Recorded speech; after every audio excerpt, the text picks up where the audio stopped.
1 tahun kepemimpinan sebagai Gubernur Sumatera Selatan, Herman Deru dan Mawardi Yahya, Wakil Gubernur Sumatera Selatan, dari hasil laporan yang disampaikan oleh seluruh OPD cukup baik.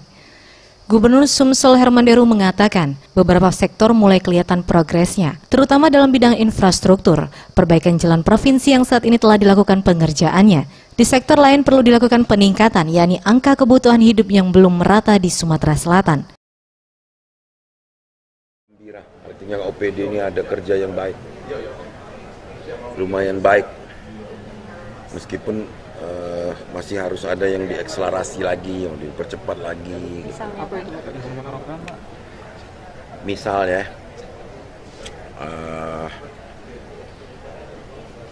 ada kebutuhan hidup yang mahal, misalnya di Muratara. Kenapa kebutuhan hidup dia 436.000 per bulan? Kurang dari situ pendapatannya dia kategori miskin. Kenapa bisa terjadi? Itu yang saya harus ini harus tahun depan ini harus selesai itu.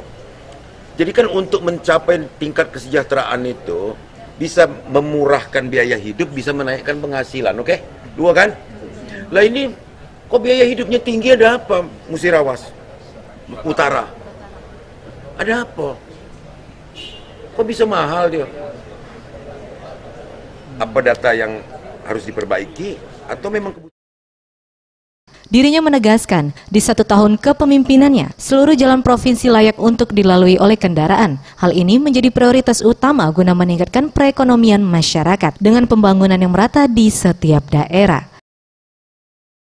Tim Liputan Sriwijaya TV.